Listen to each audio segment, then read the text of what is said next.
안녕하세요, 여러분. 경제학 장 박사입니다.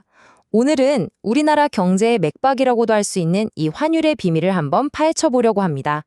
이 환율이 도대체 어떻게 지금의 모습이 되었을까요? 그 흥미진진한 역사를 저와 함께 따라가다 보면 국제 경제를 보는 여러분의 눈이 확 달라질 거라고 제가 장담합니다. 여러분, 해외여행 가실 때나 아니면 요즘 많이 하시는 해외 직구할 때 제일 먼저 뭘 보시나요? 맞아요. 바로 환율이죠. 1달러에 1,300원이 넘네? 비싸다. 이런 생각은 하는데 대체 이 가격표는 누가 어떻게 정하는 걸까요? 오늘 그 궁금증 제가 아주 시원하게 풀어드리겠습니다. 자, 그럼 준비되셨나요? 저 경제학 장 박사와 함께 타임머신을 타고 우리나라 환율대도의 역사 속으로 한번 떠나보겠습니다. 출발! 모든 것에는 시작이 있잖아요. 우리나라 경제가 정말 아무것도 없던 시절. 전쟁 직후를 한번 떠올려 보세요. 그때 우리 원화는 혼자 힘으로 설 수가 없었어요. 그래서 누구를 의지했을까요? 맞습니다.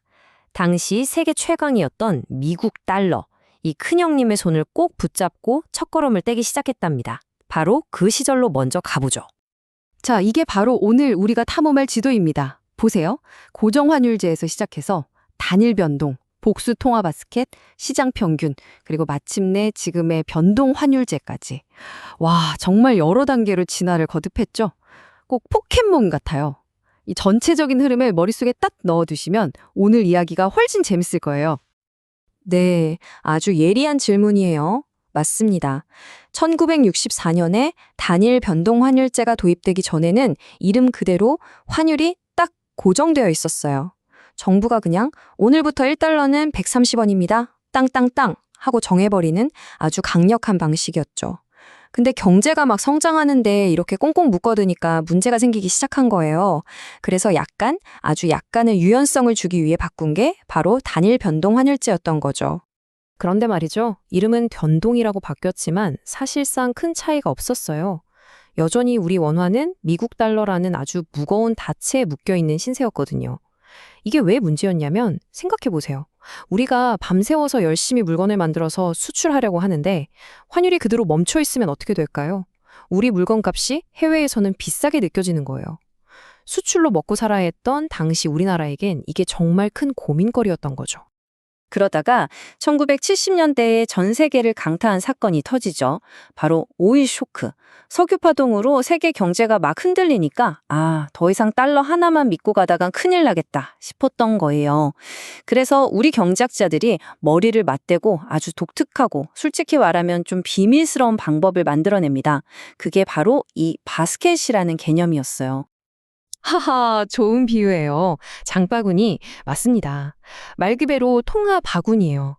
달러 한 가지만 쳐다보는 게 아니라 이제는 여러 나라 돈을 이 바구니 안에 골고루 담는 거죠. 그리고 그 바구니 전체의 평균적인 가치 변동을 따라가기로 한 거예요. 이 바구니 안에는 당시 IMF가 사용하던 일종의 국제 공용화폐인 SDR, 그리고 우리나라랑 무역을 많이 하던 주요 국가들의 통화가 담겨 있었답니다.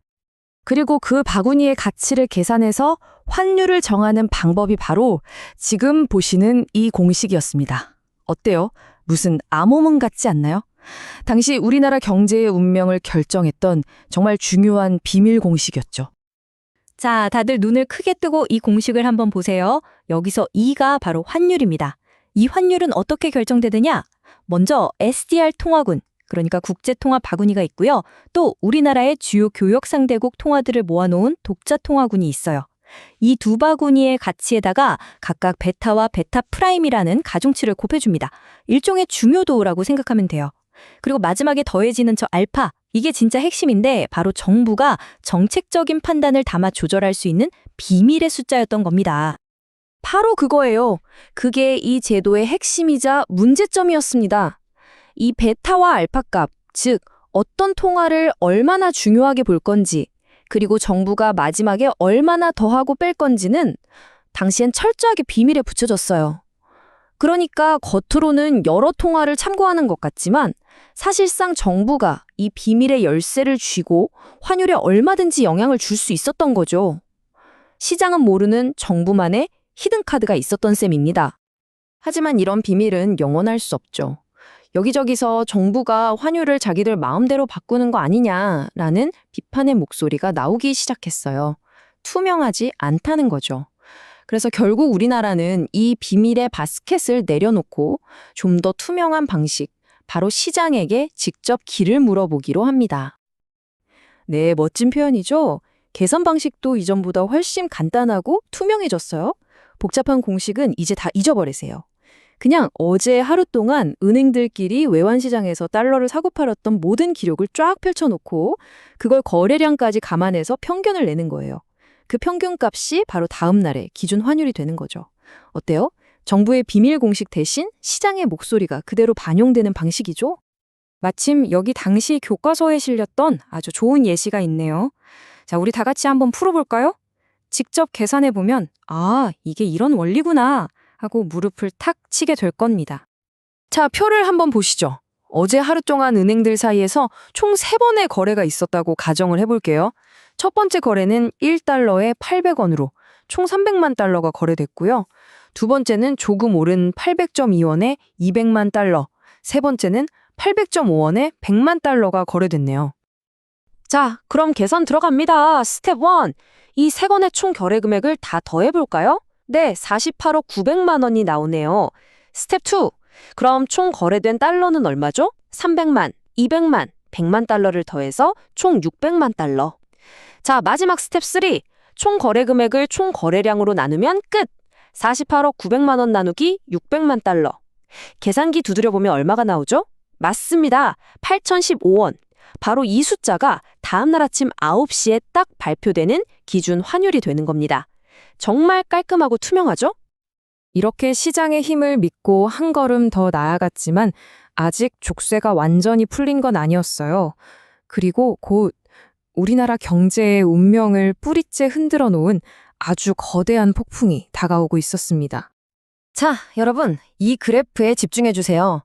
평온하게 움직이던 환율 그래프가 1997년에 갑자기 어떻게 되나요? 거의 수직으로 치솟고 있죠?